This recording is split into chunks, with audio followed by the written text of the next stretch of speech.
Welcome students. Last લેક્ચરની અંદર આપણે menstruation cycle વિશે ભણ્યા હતા. આજના લેક્ચરની અંદર આપણે ભણવાનું છે નવો ટોપિકનું નામ જે છે ફલન અને ગર્ભસ્થાપન. બરોબર, ફર્ટિલાઇઝેશન અને ઇમ્પ્લાન્ટેશન.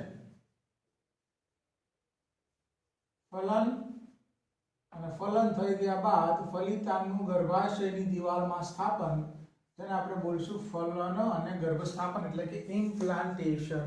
Fertilisation and implantation. બરાબર છે.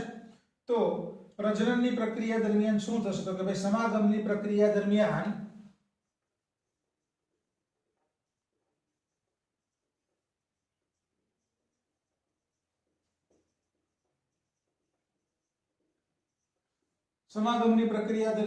નર સાથી જે છે એ પોતાના શુક્રકોષોનો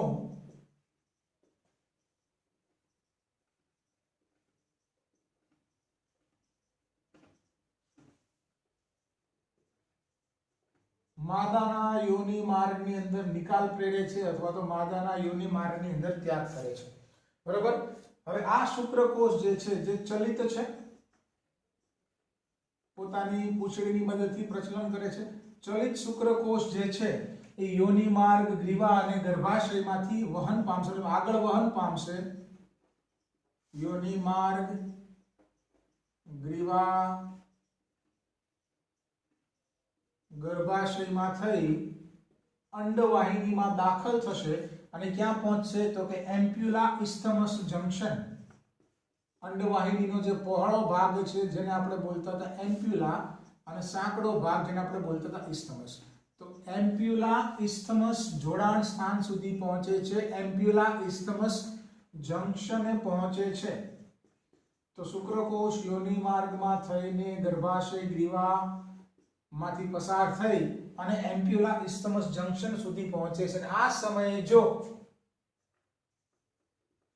જ્યારે શુક્રકોષ એમ્પ્યુલામાં પહોંચે અથવા તો એમ્પ્યુલા ઇસ્થમસ જંક્શન પાસે પહોંચે, આ સમયે જો એમ્પ્યુલાની અંદર માં સેકન્ડરી ઓસાઇટ એટલે કે દ્વિતીય પૂર્વ અંડકોષ હાજર હોય,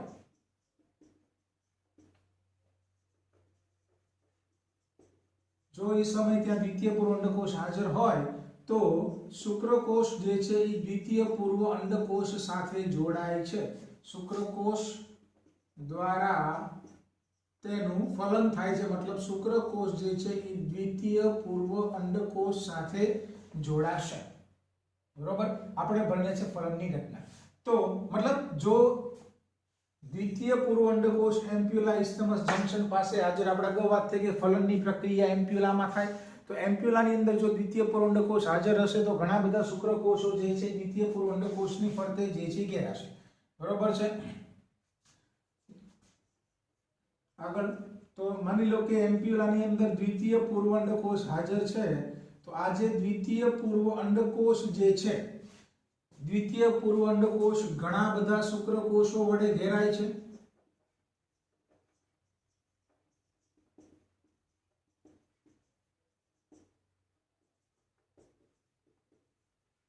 દ્વિતીય પૂર્વ અંડકોષ ઘણા બધા શુક્રકોષ વડે શું થશે? ઘેરાશે. માની લો કે સેકન્ડરી ઓવોસાઇટ છે, દ્વિતીય પૂર્વ અંડકોષ,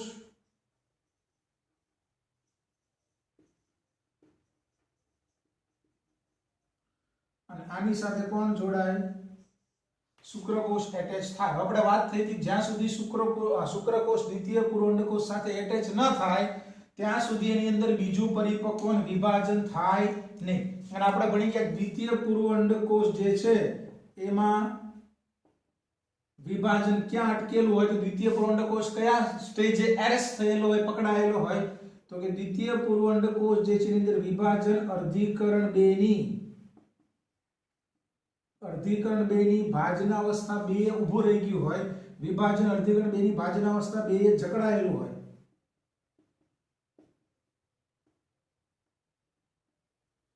અને આની અંદર કયું ધ્રુવકાય હોય?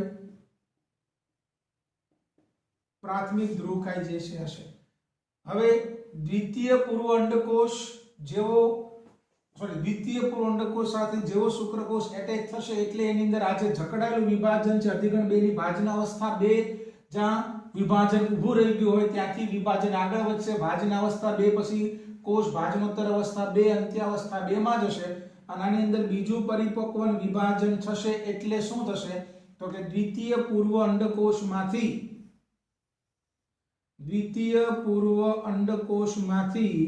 પરિપક્વ અંડકોશ બનશે બરોબર દ્વિતીય પૂર્વ અંડકોશમાંથી કયો અંડકોશ બને તો કે પરિપક્વ અંડકોશ અને પરિપક્વ અંડકોશની રચના પણ આપણે ભણી ગયા છીએ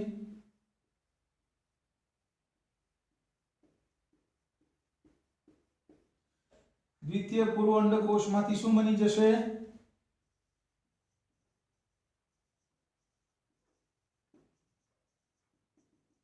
પરિપક્વ અંડકોશ પ્લોઇડિયન પરિપક્વ અંડકોશની અંદર જે ધ્રુવકાય હશે એને આપણે બોલતા હતા દ્વિતીયક ધ્રુવકાય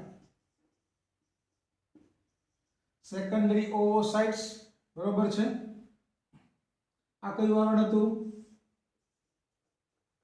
ઝોના પેલ્યુસિડા અને આઉટર લેયર જે છે એ થશે કોરોના રેડિયેટા બરોબર છે તો પરિપક્વ અંડકોશ બની ગયો અને આની સાથે શું હશે તો કે હમણાં મેં કીધું કે ઘણા બધા શુક્રકોષ આની સાથે એટેચ થયેલા હોય એ રીતે આની સાથે છે એટલે આની સાથે પણ શુક્રકોષ એટેચ થયેલા હશે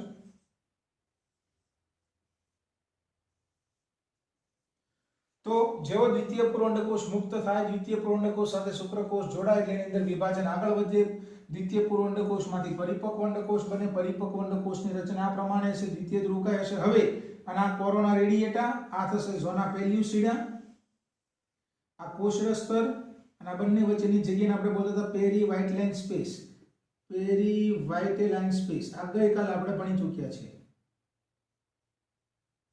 પેરીવાઇટેલાઇન સ્પેસ હવે આપણે આ શુક્રકોષ વડે આનું ફલન કરવાનું છે હવે યાદ રાખજો અંડકોષની ફરતે ઘણા બધા શુક્રકોષ જોડાયેલા હોય હવે ઘણા બધા શુક્રકોષમાંથી માત્ર એક જ શુક્રકોષને અંડકોષની અંદર એન્ટ્રી મળશે બીજું શુક્રકોષ કોઈ પણ શુક્રકોષને અંડકોષમાં દાખલ થવા માટે એને બે આવરણ ક્રોસ કરવા પડશે એક છે કોરોના રેડિયેટા અને બીજું જે છે એ છે ઝોના પેલ્યુસિડા બરોબર છે તો કેવી રીતે માની લો કે કોઈ એક શુક્રકોષ બધા શુક્રકોષ યાદ રાખજો બધા જ શુક્રકોષ અંડકોષનું ફલન કરવાની કોશિશ કરશે બધા જ શુક્રકોષ જેટલા શુક્રકોષ અંડકોષની ફરતે ઘેરાયેલા હોય બધા જ શુક્રકોષ પોતે અંડકોષનું ફલન કરવાની કોશિશ કરશે પણ જે પહેલા પહોંચશે એને જ એન્ટ્રી મળશે બાકીના દ્વારા ફલન થશે નહીં તો આ ઘણા બધા શુક્રકોષ છે બધા શુક્રકોષ અંદર એન્ટ્રી કરવાની કોશિશ કરશે એન્ટ્રી કરવા માટેને બે આવરણને ક્રોસ કરવા પડે પહેલું જે છે કોરોના રેડિયેટા અને સેકન્ડ વન છે ઝોના પેલ્યુસિડા જે અકોષીય આવરણ છે તો આગળ વાત કરીએ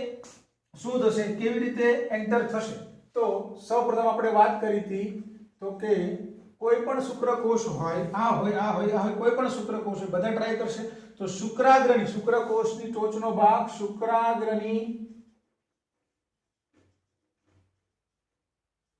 અંદર રહેલો ઉત્સેચક શુક્રાગ્ર તૂટશે અને શુક્રાગ્રની અંદર રહેલો ઉત્સેચક મુક્ત થાય ઉત્સેચકનું નામ છે હાયલ્યુરોનિડેઝ બધાને ખબર છે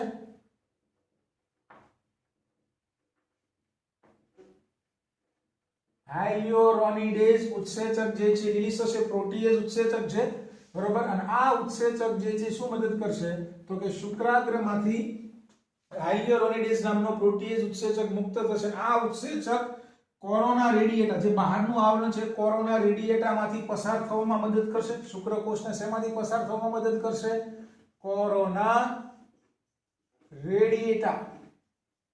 કોરોના રેડિયેટાના કોષોમાંથી પસાર થવામાં મદદ કરે એટલે કોરોના રેડિયેટાના કોષોનું પાચન કરશે એટલે એક આવરણ ક્રોસ થઈ ગયું કે શુક્રાગ્રની અંદર રહેલો હાયલ્યુરોનિડેઝ નામનો ઉત્સેચક રિલીઝ થશે આ ઉત્સેચક કોને તોડવા મદદ કરશે કોરોના રેડિયેટાના કોષોને તોડેલું પાચન કરીને એમાંથી શુક્રકોષને પસાર થવા મદદ કરશે પછીનો ટાર્ગેટ કયો છે તો કે પછી આવું બીજું આવરણ ધેટ ઇઝ ઝોના પેલ્યુસિડા આગળ તો એક આવરણ ક્રોસ થઈ ગયું પછી શુક્રકોષ ઉપર એક વિસ્તાર હશે એનું નામ છે ZP3 ગ્રાહી વિસ્તાર શુક્રકોષનો ZP3 ગ્રાહી વિસ્તાર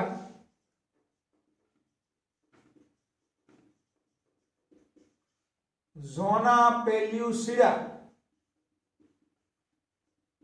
શુક્રકોષનો ZP3 ગ્રાહી વિસ્તાર ઝોના પેલ્યુસિડાના સ્તર પર રહેલા ગ્લાયકોપ્રોટીન સાથે જોડાય.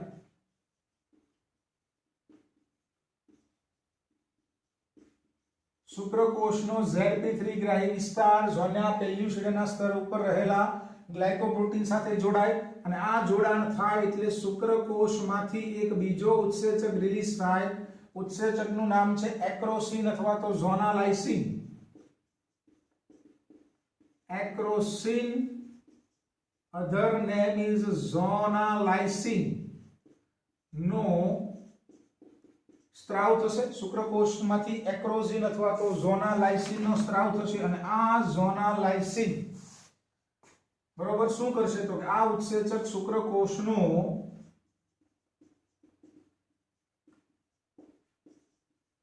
ઝોના પેલ્યુસિડામાંથી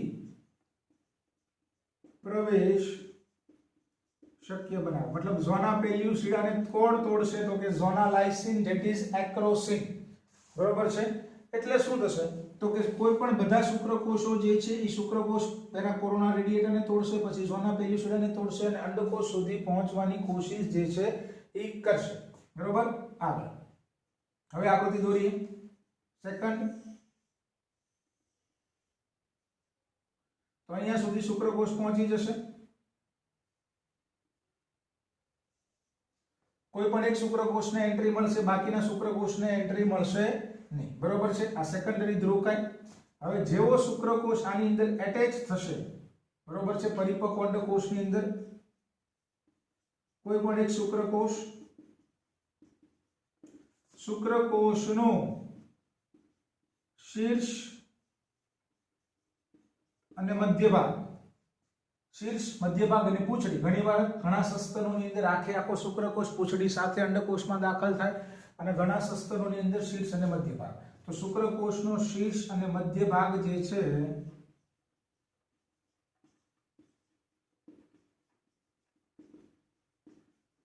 પરિપક્વ અંડકોષમાં દાખલ થાય. કોઈ પણ એક, યાદ રાખજો, કોઈ પણ એક. ઘણા બધા શુક્રકોષ છે તેમાંથી માત્ર એક જ શુક્રકોષને એન્ટ્રી જે છે મળશે. હવે જેવો કોઈ એક શુક્રકોષ, મારી વાત ઉપર ખાસ ફોકસ આપજો, જેવો કોઈ એક શુક્રકોષ, ઘણા બધા હતા એમાંથી જે પહેલા પહોંચશે, જે પહેલા પહોંચી જશે, જે પહેલો શુક્રકોષ, કોઈ એક શુક્રકોષ જ્યારે અંડકોષમાં દાખલ થઈ જશે ત્યારે હવે શું થશે તો કે એમસીક્યુ માટે ખાસ યાદ રાખવાનું છે અને પૂછાઈ ગયેલો પ્રશ્ન છે. કોઈ એક શુક્રકોષની એન્ટ્રી થઈ જાય અને બાકીના શુક્રકોષ જે છે હજી એની સાથે એટેચ જ હોય, કોશિશ કરતા હોય અંદર એન્ટ્રી થવાની, તો એકની એન્ટ્રી થઈ ગઈ, બાકીના ટ્રાય કરી રહ્યા છે એન્ટ્રી થવાની, તો એકની એન્ટ્રી થઈ જશે. પછી શું થશે યાદ રાખજો, અંડકોષની અંદર આવેલી very important MCQ out of NCERT પણ યાદ રાખવાનું, અંડકોષની અંદર આવેલી કોર્ટિકલ પુટિકાઓ, સીધું યાદ રાખવાનું છે, અંડકોષની અંદર આવેલી કોર્ટલ પુટિકાઓનો પેરીવાઇટેલાઇન સ્પેસ,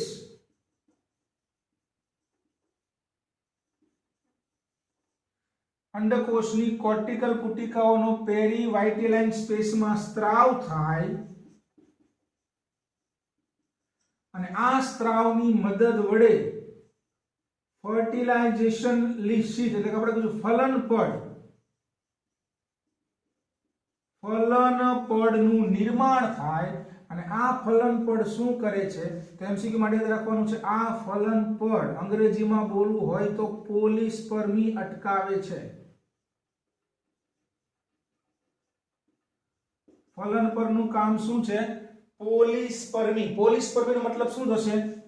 એક શુક્રકોષ વડે ફલન થઈ ગયું તો એક થી વધુ શુક્રકોષ વડે ફલન થતું અટકાવે. પોલિસ્પર્મીનો મતલબ થશે એક થી વધુ શુક્રકોષ વડે થતું ફલન. તો એક થી વધુ શુક્રકોષ વડે ફલન થતું અટકાવે છે. મતલબ એક જ શુક્રકોષ વડે ફલન કરવાનું છે. તો એક શુક્રકોષને એન્ટ્રી મળી ગઈ. હવે આકૃતિ જોઈએ.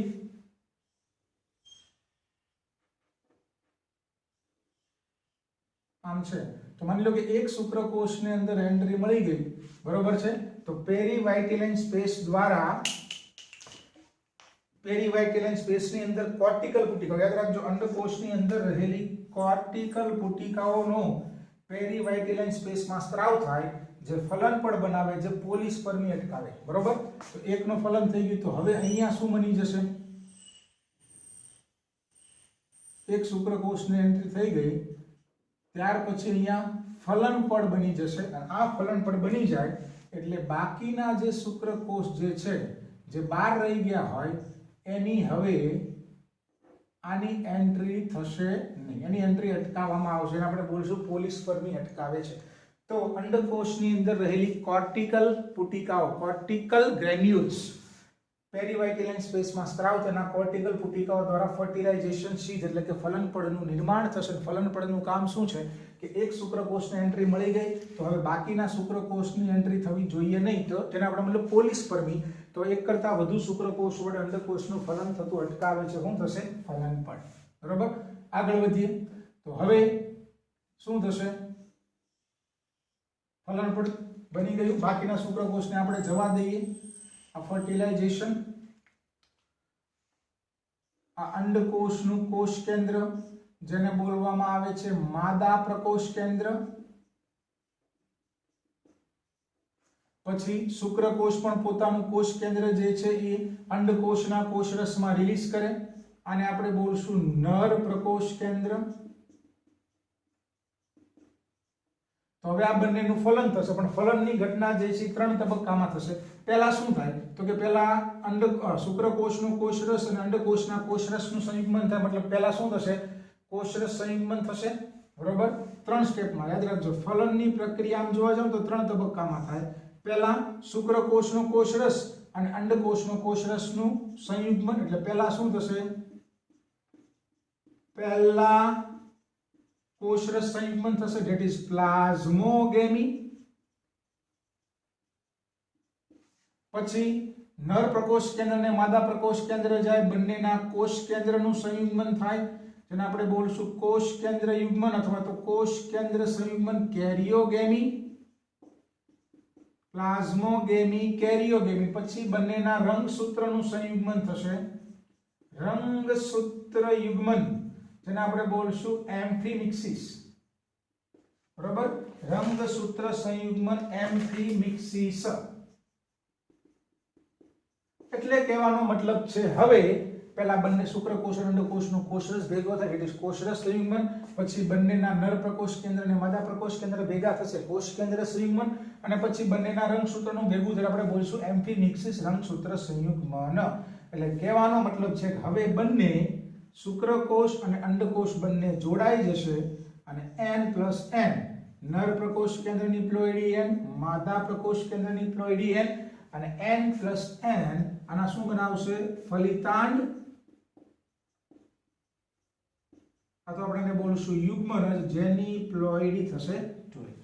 તો આ થઈ ગઈ ફલિતાંડ અથવા તો યુગ્મનજની ઘટના. ફલિતાંડ નિર્માણ, કઈ ઘટના ભણ્યા આપણે?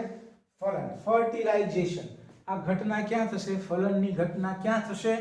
જો આમ ભણ્યા આપણે. ફરીવાર આકૃતિ દોરતા જઈએ છીએ, આપણે થોડીક સમજાઈ દઉં.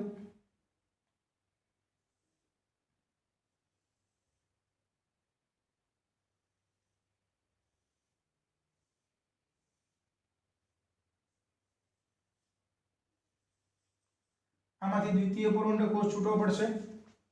આ દ્વિતીય પુરુંડકોષ સાથે અહીંયા શુક્રકોષ એટેચ થાય, અહીંયા ફલન થશે, અહીંયા શું બની જશે? તો કે આ ફલિતાંડ બની જશે. હવે ફલન થઈ ગયું. ગર્ભસ્થાપન વખતે શું થશે? તો કે હવે આ જે છે એ ધીમે ધીમે આમ આગળ વધશે, એની ચર્ચા આપણે આગળના લેક્ચરમાં કરીએ, બરોબર છે. તો અહીંયા સુધીની ઘટના તમને સમજાઈ ગઈ હોવી જોઈએ, બરોબર છે. હવે આગળ વાત કરીએ ગર્ભસ્થાપન. અહીં આમાં થોડી ચર્ચા કરી લઈએ, વળી પાછું આપણે બોર્ડ ભૂંસીને નવા લેક્ચરની શરૂઆત કરશું. ફલન થઈ ગયું, હવે શું કરવાનું છે? ઇમ્પ્લાન્ટેશન. મતલબ આ જે ફલિતાંડ બન્યું એનું ગર્ભાશયની દિવાલમાં સ્થાપન, ઇમ્પ્લાન્ટેશન એટલે કે ગર્ભસ્થાપન. તો ફલિતાંડ બન્યા પછી અહીંયા ધ્યાન, ફલિતાંડ અથવા તો યુગ્મનજ તો આ ફલિતાન બન્યા પછી ધીમે ધીમે આ ફલિતાન ક્યાં હોય તો કે એમ્પ્યુલામાં હોય. એમ્પ્યુલામાંથી ધીમે ધીમે ઇસ્થમસ અંડવાહિનીનો ભાગ ઇસ્થમસમાં આગળ વધે છે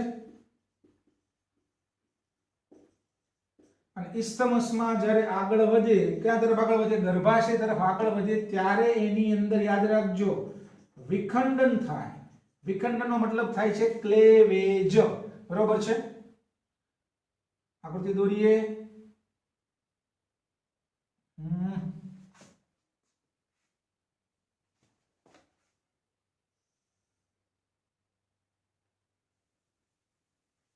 વિખંડન થશે.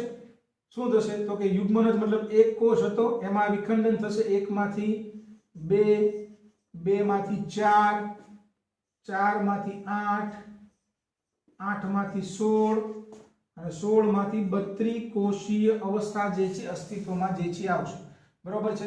જેમ જેમ ફલિતાંડ જે છે એ અંડવાહિનીમાં આગળ વધતો વધતો ગર્ભાશય તરફ આગળ વધે એમ એની અંદર શું થશે વિખંડન થશે, ક્લેવેજ થશે. બરોબર. યુગ્મનજ મતલબ એક કોષ હોય એમાંથી 2, 4, 8, 16, 32 એમ કોષીય અવસ્થા બનશે.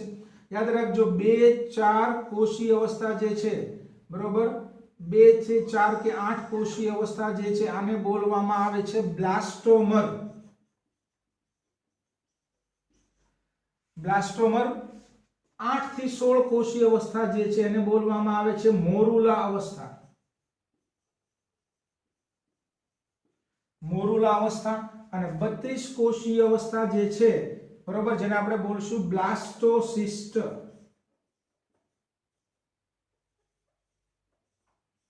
બ્લાસ્ટોસિસ્ટ. ગર્ભકોષ્ઠ કોથળી. બ્લાસ્ટોસિસ્ટ ગર્ભકોષ્ઠ કોથળી વાળી અવસ્થા. તો ઇમ્પ્લાન્ટેશનમાં શું થશે તો જેમ જેમ ફલિતાંડ બન્યા પછી જેમ જેમ ફલિતાંડ જે છે એ ગર્ભાશય તરફ આગળ વધશે બરોબર છે એમ એમ એની અંદર જે છે એ વિખંડન થશે, ક્લેવેજ જે છે એ થશે. વિખંડનની પ્રક્રિયાની શરૂઆત થશે. બરોબર છે. 2 માંથી 4, 4 માંથી 8, 8 માંથી 16, 16 માંથી 32 કોષીય અવસ્થા મળશે. પણ યાદ રાખજો આ વિખંડન છે. આમ સંભાજન જેવું છે કે 1 માંથી 2 કોષ બન્યા, 2 માંથી 4 બન્યા, 4 માંથી 8. આમ સંભાજન છે. પણ આમ સંભાજન જે છે વિખંડન કરતા થોડું અલગ છે. કેવી રીતે અલગ છે એની વાત કરીએ. વિખંડન ક્લેવેજની વાત આપણે કરશું તો કે અંડકોષ ફલિતાંડ જેમ જેમ અંડવાહિનીમાં આગળ વધશે એમ એમ એની અંદર વિખંડન થશે. તો વિખંડન શું છે? વિખંડનને આપણે અંગ્રેજીમાં બોલશું ક્લેવેજ. તો વોન બેર યાદ રાખજો વોન બેર નામના વૈજ્ઞાનિકે આપેલો શબ્દ છે ક્લેવેજ. વિખંડન દરમિયાન શું થશે પહેલા તો આપણે વિખંડન અને સામાન્ય સંભાજન વચ્ચેનો તફાવત તમને ખબર હોવી જોઈએ. વિખંડન અને સંભાજન આમ સમાન છે કારણ કે આમાં પણ જો 2 માંથી 4, 8, 16 કોષ બને છે સંભાજનમાં એમ જ થાય. પણ શું તફાવત છે તો વિખંડનની અંદર જે નવા નિર્માણ પામેલા કોષ જે છે એને આપણે શું બોલશું બ્લાસ્ટોમર. નવા નિર્માણ પામેલા કોષોને વિખંડનની અંદર નવા નિર્માણ પામેલા કોષોને બોલવામાં આવે છે બ્લાસ્ટોમર. જ્યારે અહીંયા સંભાજનની અંદર નવા નિર્માણ પામેલા કોષોને આપણે બોલશું બરોબર બાળકોષો. સિમ્પલ બાળકોષો. અહીંયા શબ્દ વાપરેલો છે બ્લાસ્ટોમર. અહીંયા જ્યારે વિખંડનની અંદર શું થાય તો કે વિખંડનની અંદર જે છે ઈ સંભાજનની જે પહેલી અવસ્થા હોય જેને આપણે બોલતા હતા ઇન્ટરફેઝ આંતરાવસ્થા ટૂંકી હશે. જીવન ફેઝ અને જીવન S અને G2 ફેઝ જે છે એમાં જીવન અને G2 બહુ ઓછા હશે. માત્ર S તબક્કો હાજર હશે. આંતરાવસ્થા ટૂંકી માત્ર S તબક્કો હાજર. જ્યારે અહીંયા સામાન્ય સંભાજન હોય તો આંતરાવસ્થા લાંબી અને જીવન S અને G2 ત્રણે ત્રણ તબક્કાઓ પૂરતા પ્રમાણમાં હાજર હશે. અને વેરી ઇમ્પોર્ટન્ટ વિખંડનની પ્રક્રિયા દરમિયાન કેરિયોપ્લાઝમિક ઇન્ડેક્સ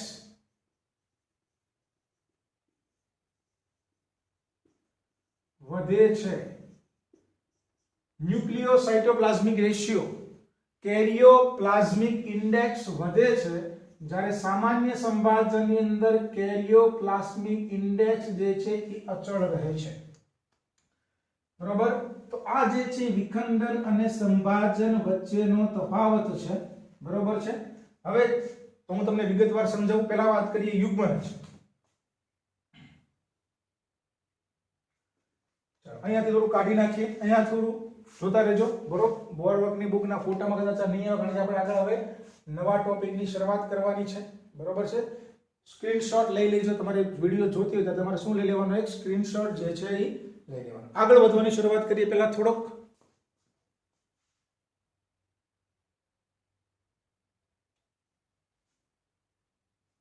ચાલો. હવે શું કીધું મેં તમને? તો કે ફરીવાર આપણે દોરીએ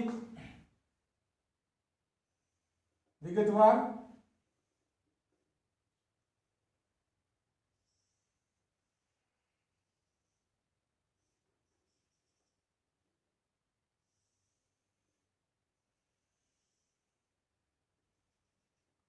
એક બાજુનો આપણે દર્શાવીએ, આ બાજુ આપણે દર્શાવવાની જરૂરિયાત નથી. બરોબર. આ ગર્ભાશયની દીવાલ છે.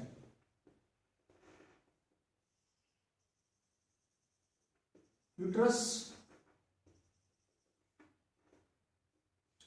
તો અહીંયાથી દ્વિતીય પૂર્વ અંડકોષ છૂટો પડે, દ્વિતીય પૂર્વ અંડકોષ સાથે અહીંયા જોડાય, અહીંયા ફલન થાય, ફલિતાંડ બને અને આ ફલિતાંડ જે છે બરોબર એ ધીમે ધીમે ક્યાં આગળ વધશે? તો કે ઇસ્થમસમાં થઈને ફલિતાંડ ધીમે ધીમે ગર્ભાશય તરફ આગળ વધવાની શરૂઆત કરે પછી અહીંયા ગર્ભકોષ કોથળી બની જાય. શું થશે? આગળ વધશે. બરોબર. 1 માંથી 2 કોષ, 4 કોષ, 6 કોષ, 8 એમ વધતા જશે અને એક સમય 32 કોષીય અવસ્થા જે બને જેને આપણે બોલશું ગર્ભકોષ કોથળી, બ્લાસ્ટોસિસ. અને આ ગર્ભકોષ કોથળીનું પછી ગર્ભાશયની દીવાલમાં શું થાય? સ્થાપન થાય, જેને આપણે બોલશું ગર્ભસ્થાપન. હવે જ્યારે આ ઘટના આગળ વધતી હશે ત્યારે મેં તમને શું કીધું? તો કે વિખંડન થશે. આ જે યુગ્મનજ જે છે એનું વિખંડન થાય, ક્લેવેજ થાય, સંભાજન નથી થતું. આમ જોવા જાવ તો એ સંભાજન જેવું છે પણ વિખંડન અને સંભાજન વચ્ચેનો શું તફાવત છે મેં તમને કીધું. હવે જોજો શું થશે? તો કે આ યુગ્મનજ છે. યુગ્મનજ જેમ ઇસ્થમસમાં આગળ વધશે એમ એની અંદર વિખંડન થવાની શરૂઆત થશે. વિખંડનમાં શું થશે? તો કે આ પ્રમાણે થશે. 1 માંથી 2, 2 માંથી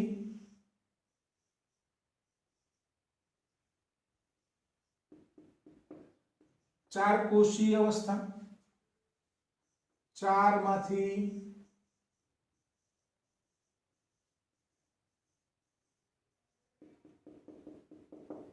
8 કોષીય અવસ્થા, 8 માંથી હવે આકૃતિ દોરતો 8 માંથી 16 કોષીય અવસ્થા અને 16 કોષીય અવસ્થા બરાબર જેને જનરલી બોલવામાં આવે છે મોરુલા અવસ્થા.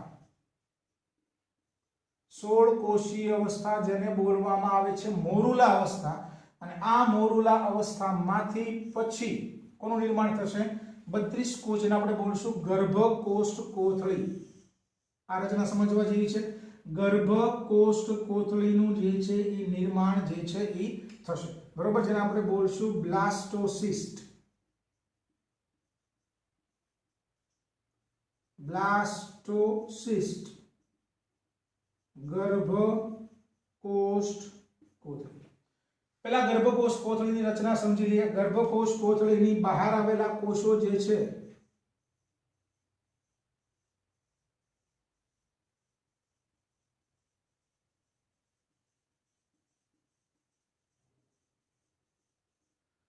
આ કોષોને બોલવામાં આવે છે ટ્રોફોબ્લાસ્ટ લેયર. ગર્ભપોષક સ્તરના કોષો ટ્રોફોબ્લાસ્ટ લેયર. ટ્રોફોબ્લાસ્ટ લેયર અથવા આપણે બોલશું ગર્ભપોષક સ્તર રચના અથવા તો પોષક કોષો. પોષક સ્તરના કોષો ટ્રોફોબ્લાસ્ટ લેયર. અંદર આવેલા કોષો વેરી ઇમ્પોર્ટન્ટ. અંદર બીજા કોષો હશે આને બોલવામાં આવે છે ઇનર સેલ માસ. ઇનર સેલ માસ ગુજરાતીમાં આપણે એને બોલશું આંતરિક કોષ સમૂહ. ઇનર સેલ માસ આંતરિક કોષ સમૂહ. બરોબર છે. અને યાદ રાખજો અત્યારે જે છે જ્યારે નવી સંતતિનો વિકાસ થતો હોય ત્યારે ઇનર સેલ માંથી અમુક કોષો જે છે એ જાળવી રાખવામાં આવે જેને બોલવામાં આવે છે સ્ટેમ સેલ. સ્ટેમ સેલ્સ આંતરિક કોષ સમૂહ એવા કોષો છે જેમાંથી ત્રણે ત્રણ ગર્ભસ્તર બનતા હોય. મનુષ્ય ત્રિગર્ભસ્તરીય પ્રાણી છે તો ઇનર સેલ માસના કોષો જે છે એમાંથી ત્રણે ત્રણ ગર્ભસ્તર બને અને ત્રણે ત્રણ ગર્ભસ્તરમાંથી મનુષ્યના વિવિધ અંગો બને.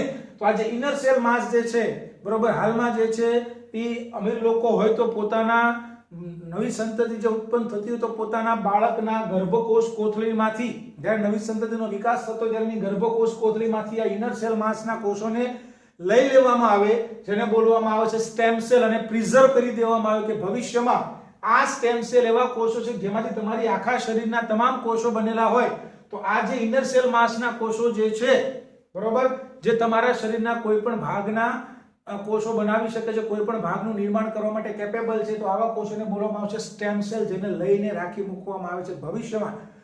બરોબર ભવિષ્યમાં જો કોઈ અંગમાં કોઈ ખરાબી થાય અને એના કોષોનું ફરીવાર નિર્માણ કરવાનું થાય તો એ સ્ટેમ સેલ માંથી કરી શકે. તો વેરી ઇમ્પોર્ટન્ટ ઇનર સેલ માસ સ્ટેમ સેલ.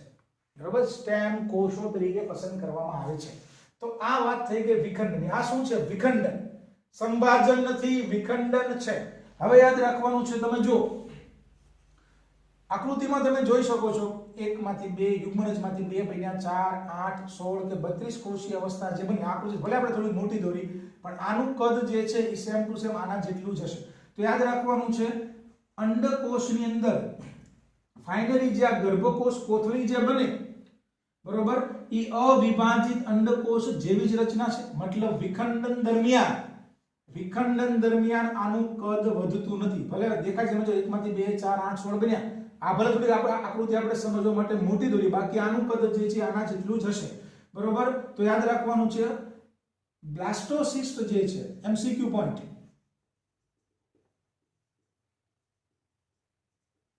બ્લાસ્ટોસિસ્ટ નું કદ અહીંયાથી લઈને અહીંયા સુધી પહોંચી જાવ તો બ્લાસ્ટોસિસ્ટ નું કદ કોના જેવું હોય છે? જે યુગ્મનજ હતો અવિભાજિત યુગ્મનજ અથવા તો અંડકોષ અવિભાજિત યુગ્મનજ જેટલું જ હોય છે. મતલબ વિખંડનની પ્રક્રિયા દરમિયાન યાદ રાખજો કદ વધતું નથી. કોનું કદ વધતું નથી? બરોબર આખો જે ભ્રૂણ જે છે બરોબર ભ્રૂણની રચના અને કદ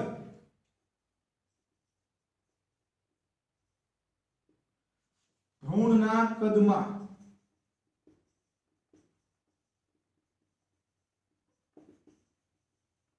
ફેરફાર થતો નથી. બરોબર છે. બીજું બ્લાસ્ટોમરની સંખ્યા વધે એકમાંથી 2 બ્લાસ્ટોમર 4 બ્લાસ્ટોમર 8 બ્લાસ્ટોમર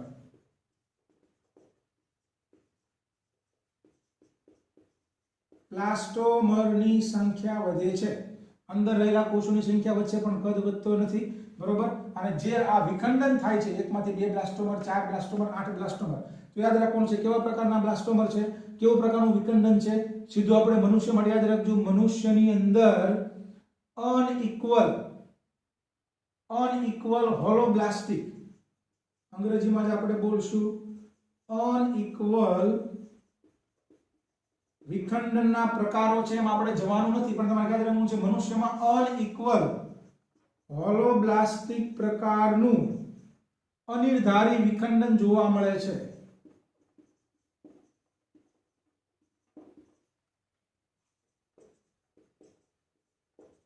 એક આ મુદ્દો. બીજું વિખંડનની પ્રક્રિયા દરમિયાન સામે મેં તમને કીધું કેરિયોપ્લાઝમિક ઇન્ડેક્સ વધે છે.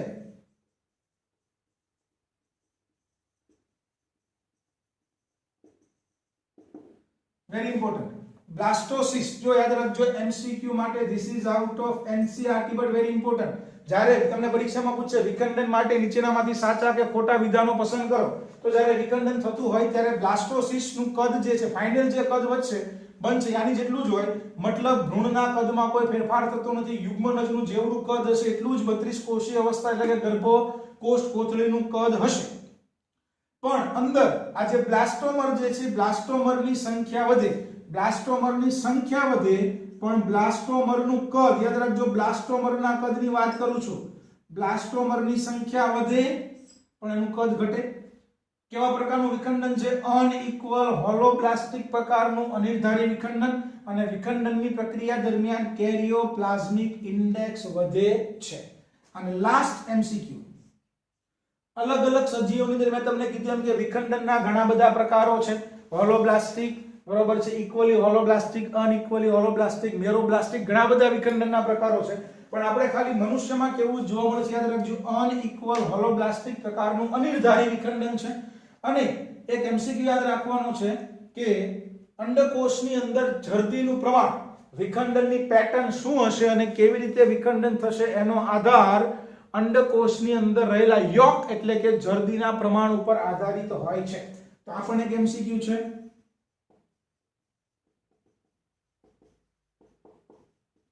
અંડકોષમાં રહેલું જરદી, જેને આપણે બોલશું યોક,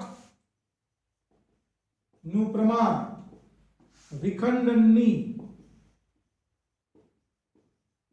પેટર્ન પર અસર કરે છે. આટલી વસ્તુ તમારે વિખંડન માટે યાદ રાખવાની છે અને આઉટ ઓફ એનસીઆરટી નું છે, પણ નીટ માટે તમારે યાદ રાખવાનું છે. ચાલો, હવે આપણે ક્યાં પહોંચી ગયા? તો કે વિખંડન થયું, અહીંયા સુધી પહોંચ્યા, અહીંયા ગર્ભાશયના મધ્ય સુધી પહોંચી ગયા. શું બની ગયું? ગર્ભકોષ કોથળી એટલે કે બ્લાસ્ટોસિસ. હજી સ્થાપન નથી થયું. હવે શું થશે?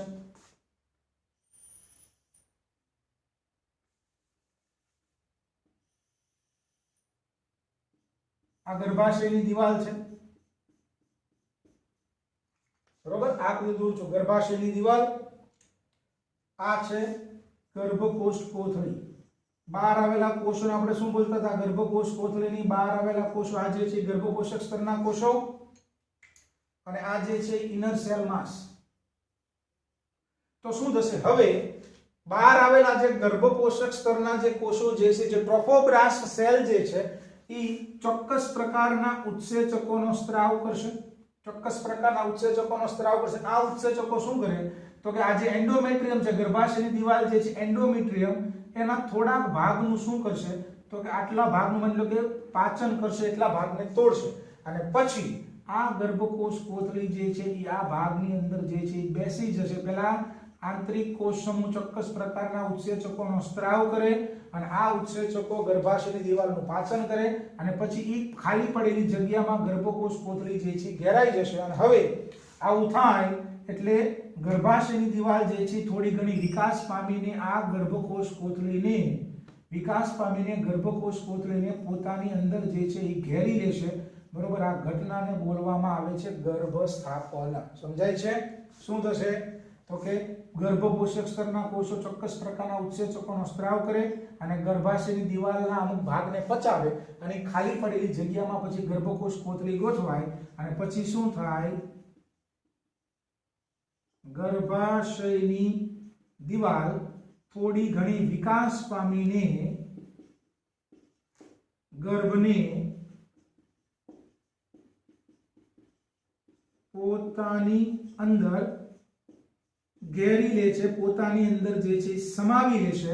અને આ જે ઘટના ઘટી અહીંયાથી લઈને અહીંયા સુધી, બરોબર? આ ઘટના પછી શું થઈ ગયું? આપણે બોલશું ગર્ભનું શું થઈ ગયું? ઇમ્પ્લાન્ટેશન, એટલે કે ગર્ભસ્થાપનની ઘટના થઈ ચૂકી છે, બરોબર છે? તો મિત્રો, આજના લેક્ચરની અંદર આપણે ઘણી બધી ઇમ્પોર્ટન્ટ અને મહત્વની વસ્તુ ભણ્યા છીએ, બરોબર છે?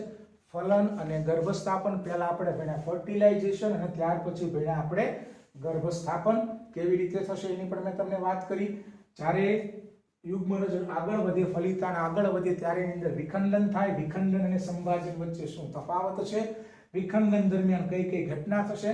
આટલી વસ્તુ તમારે યાદ રાખવાની છે. અને ફાઇનલી જ્યારે ગર્ભકોષ કોથળી અહીંયા પહોંચે એટલે એની ફરતે આવેલા જે ટ્રોફોબ્લાસ્ટ કોષો જે છે, ગર્ભકોષક સ્તરના કોષો જે છે, ચોક્કસ ઉત્સેચકોનો સ્ત્રાવ કરે, જે ગર્ભાશયની દિવાલમાં જે પોતાના સ્થાપન માટે જગ્યા કરશે, થોડીક જગ્યા કરશે, પાચન કરશે, અને ખાલી પડેલી જગ્યામાં પછી ગર્ભકોષ કોથળી ગોઠવાય.